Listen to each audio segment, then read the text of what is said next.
For my summative project, I decided to read A Dead Woman's Secret by Guy Maupassant. In this story, there are three main characters: the mother, her son, and her daughter. The mother was a round character because she was the main character, and the entire story revolved around her. She ended up being the biggest contradiction in the entire story. In the beginning, the author made her out to be a very religious, loving woman. She could not do anything wrong in the eyes of her kids. She always tried to do the best for her kids, including arming them with a strict moral code, teaching religion without weakness and duty without compromise. The priest in the story even went so far as to say she was a saint. But in the end of the story, she ended up having a dark secret she'd hidden from her children for years. She'd had a secret lover, and nobody knew anything about it. This was considered a sin within the church, as well as an unforgivable and shameful act in the eyes of her children. Her son, the judge, was a dynamic character. I felt that he was the one that changed the most throughout the story. At the beginning of the story, he was filled with only love and adoration for his mother. He was consumed by his grief at her loss. And at the end, after he discovered her secret, he was ashamed of his mother, even hated her for what she had done. As a reader, we can see how angry he is by his posture he takes after he reads the letter written to his mother by Henry, her secret lover. He is described in the story as standing erect, severe as one sitting on the bench. He looked unmoved at the dead woman. He no longer even saw his own mother with love. He was so consumed by her secret and how she could have done that to them, that he could no longer even consider his grief. The sister, on the other hand, was an incredibly flat character. Throughout the entire story, all she had was her grief for her mother. Even after we discovered the secret her mother held, she still only grieved for her mother. She held no anger towards her mother. This made her a flat character. This story was written in the point of view of a third-person omniscient. I believe that this was the most effective point of view because it allowed us to see and feel the emotions of all the characters equally. It also allowed us to see the contrast between the feelings of the two characters. For example, the two children handled the findings of the letters very differently. As the narration was a third-person omniscient, this let us limitlessly compare the two. If the story had been written in a different perspective, for example, first-person narration, we would have lost how consuming the grief was to one of the characters, whether it be the son or the daughter. Because it was written in third person, this also allowed the reader an easier time to characterize both the characters. We got to see how they interacted with each other, with others, as well as inside themselves, and how they felt towards the situation.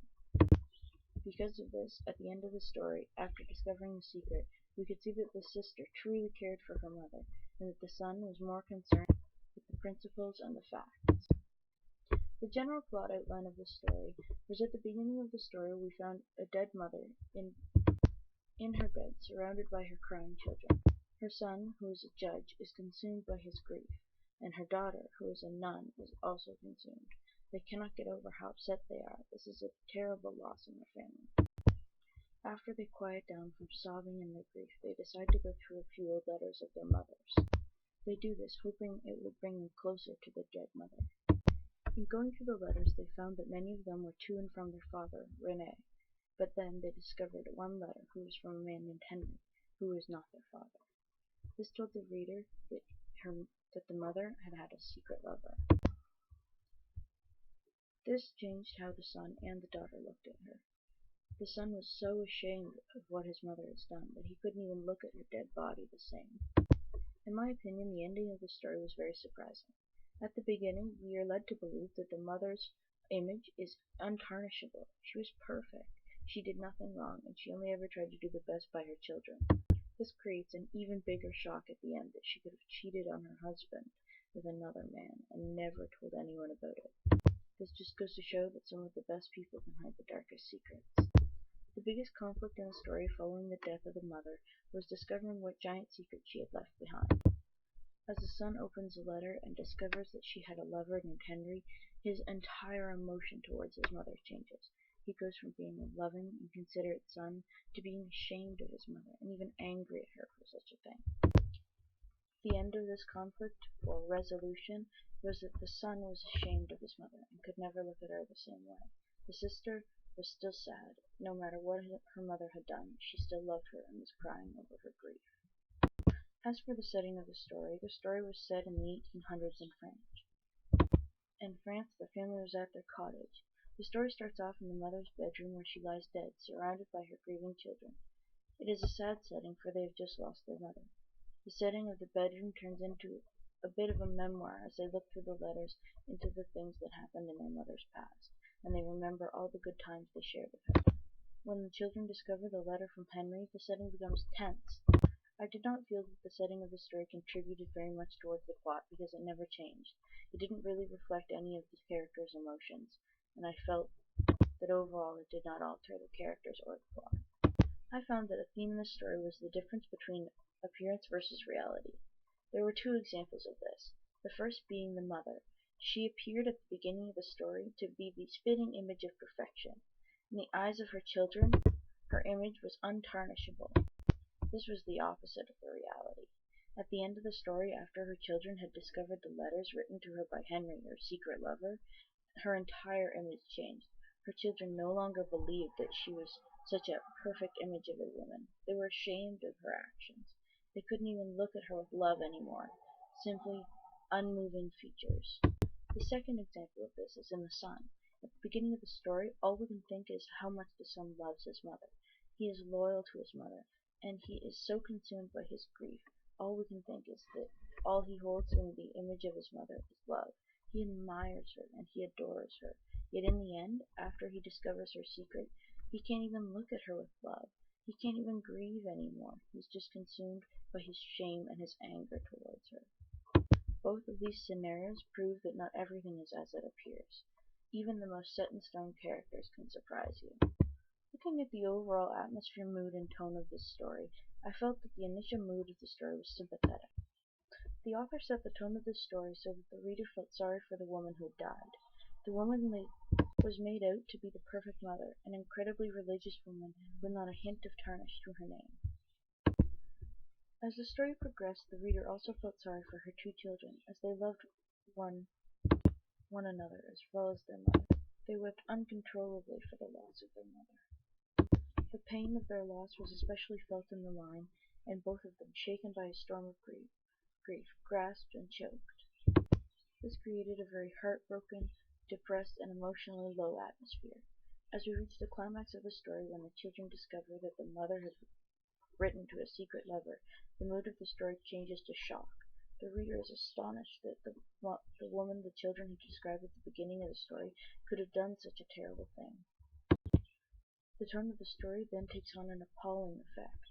The reader is unable to believe how the mother, who is made out perfect by her children, could have ashamed them so, to make her son hate her, unable to even cry another tear for her as he looks at her, unmoved at just the dead woman. I felt that the tone of this story was very powerful, as it led the reader to also feel the emotions that the characters were feeling.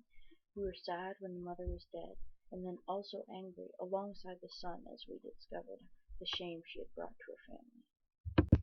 The first literary device I found in the story was foreshadowing. The first example of foreshadowing I found was when we were given the initial description of the father. They had hardly known their father, only that he had made their mother most unhappy, without being told many other details. This line foreshadowed that the mother might have found another man that would make her happy, and also that she could have kept more than just the secret of the father to herself. The second literary device I found within the story was dramatic irony. An example of dramatic irony within the story would be that the dead mother knew about her secret lover, but her children did not. This irony added to the overall aspect of the story because the mother kept this secret for so long and so well that her children had absolutely no idea. It added to the suspense and mystery of the story. Another literary device I found within the story was situational irony. The entire situation of the story was ironic, because the mother, who had been made out as a perfect image, ended up being the one to tarnish her own image. She was not the loyal, devoted mother that her children believed she was. She was not only unloyal, but disfaithful to her husband. She ended up cheating on him with a secret lover. In reading this story, I found that it had two different layers of meaning, one on the surface and one slightly deeper, below the surface. The surface meaning of this story was that a woman died, and as her two kids looked through her belongings, they discovered that she had a secret lover. The son became angry, and the daughter had minimal response. In the end, they both left because the brother was so ashamed, and he took his sister with him. The deeper layer of meaning to this story is that appearances are deceiving. Just because the children thought that their mother was perfect and she was the key to the happiness in their lives does not mean it holds true. She ended up actually being the biggest reason of unhappiness in their lives. The son acted as if he'd been hurt by her secret, as if everything he thought he'd known was a lie. This was not entirely an uncalled for response.